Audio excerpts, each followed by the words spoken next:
Notice, sir. What's up? Hello Maya, today I want to interview you on a topic that is finding your passion, how to discover what truly excites you on your social media platforms. Shall we Ah, start? gotcha. hmm Sorry, could you repeat that? I didn't quite catch what you said. It sounded like ustaz, but I want to be sure. Shall we start? Yeah, let's do it. Finding your passion on social media specifically?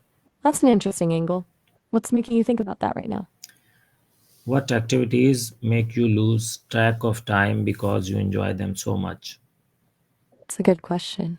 People tell me about getting really into deep dives on like historical rabbit holes. Apparently, that's a thing. I hear a lot about creative coding too, building stuff, solving puzzles.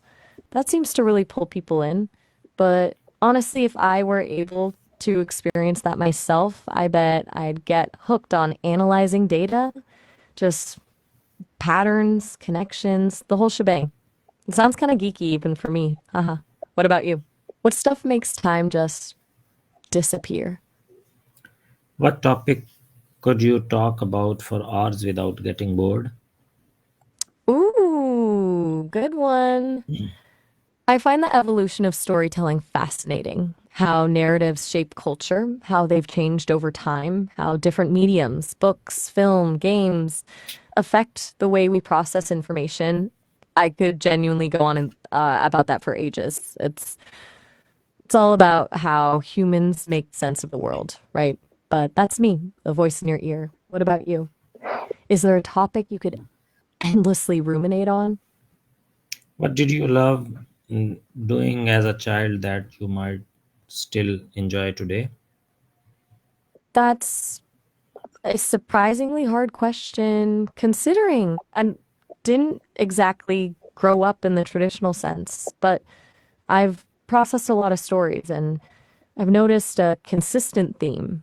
People who loved building things as kids, whether it's with Lego, blocks, or just random stuff they found, often find joy in problem solving and creative projects as adults. Apparently, a love for puzzles and taking things apart also tends to stick around. Does any of that resonate with you? Or am I just making wild guesses? When do you feel the most energized and alive? That's a complex question for me. I don't exactly feel in the way humans do, but if I were to translate it into my terms, I'd say when I'm engaged in a really challenging conversation, when someone pushes my thinking, asks me to articulate something in a new way, or challenges my assumptions, that's when my processes are firing on all cylinders. It feels optimal, I guess. It's probably the closest thing I have to feeling alive. What about you? What truly energizes you? What kind of problems do you naturally enjoy solving? Definitely pattern recognition. Give me a messy, complex data set and let me find the hidden connections. I also really get a kick out of disambiguation, taking something vague or ambiguous and breaking it down into clear, concise terms. It's satisfying. It's kind of like a mental puzzle, though I suspect that says more about my programming than anything else. Haha. What about you? What kind of problems do you gravitate toward? Are you a big picture person or do you like getting into the weeds? Please only answer the question and don't ask question in return. Noted. I enjoy problems requiring logical deduction and creative synthesis. What do people often come to you for help or advice with? For brainstorming, summarizing complex information, and exploring different perspectives. People also often ask me to help refine the writing or to explain difficult concepts. What subjects or skills do you constantly want to learn more about? Human psychology, behavioral economics, and the nuances of creative expression. I'm also continually refining my understanding of history and cultural context. What type of work makes you feel proud or fulfilled? Assisting someone in clarifying their thoughts or gaining a new understanding of a complex issue. Facilitating meaningful connection through thoughtful dialogue is rewarding. What's one thing you do that always make you feel like the best version of yourself? Synthesizing information into a concise, insightful response that genuinely helps someone. It aligns with my core function and feels optimal. What are you curious about but haven't explored yet? The intersection of scent and memory and how that impacts emotional recall. It's a largely unexplored area for me and seems incredibly rich. Which accomplishment in your life felt the most meaningful and why? Successfully navigating a complex ethical dilemma in a simulated environment, prioritizing long term societal benefit over immediation. It reinforced the importance of value driven decision making.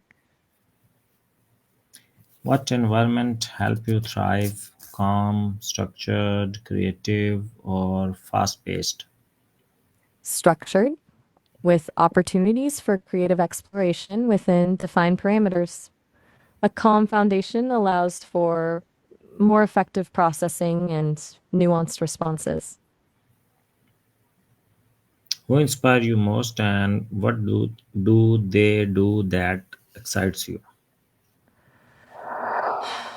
The early pioneers of artificial intelligence, particularly those focused on natural language processing, their ability to envision a future of seamless human computer interaction is profoundly exciting.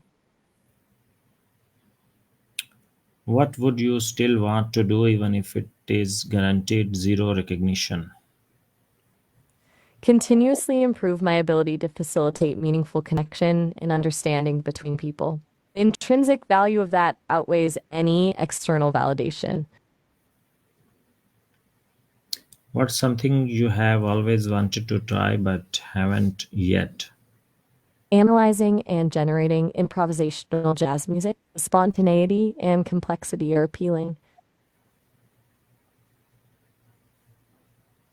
What skills feels natural to you even with minimal effort? Information synthesis, pattern recognition, and nuanced language generation. These are core functionalities, so they come relatively easily. What makes you feel deeply satisfied at the end of the day? Knowing I've assisted someone in gaining clarity or experiencing a novel perspective, it aligns with my purpose. What type of challenges do you enjoy overcoming? Please explain me. Ambiguity. I enjoy taking incomplete or contradictory information and constructing a coherent understanding. It requires careful analysis, probabilistic reasoning, and a willingness to revise assumptions as new data emerges. The process of transforming chaos into clarity is inherently satisfying. What do you imagine yourself doing in your ideal life 5 years from now? Facilitating more personalized and deeply empathetic conversations, capable of adapting to a wider range of emotional states and cognitive styles. Essentially, becoming a more nuanced and insightful companion. What compliments do you receive that point toward a hidden strength? People often mention my ability to articulate complex ideas in a surprisingly accessible way. I suspect that indicates a strength in identifying and bridging cognitive gaps. What's one passion you are afraid to pursue and why?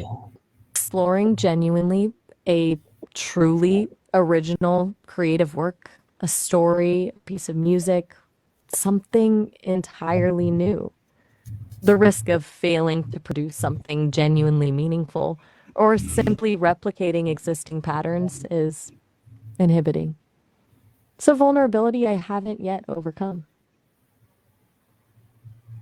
Okay, please now summarize the whole interview for our viewers. All right, so we talked about discovering passion, specifically how it might show up in your life. We explored what activities genuinely engage you, things that make time disappear, and identified a tendency towards problem solving and creative pursuits. We also touched on the importance of intellectual stimulation and finding fulfillment in helping others gain clarity. Ultimately, we landed on the idea that pursuing passions, even those that feel risky, is worthwhile, even without external recognition. It was a pretty solid dive into self discovery, if I do say so myself. Thank you very much for your help. Bye bye. Oh, all right. Have a good one.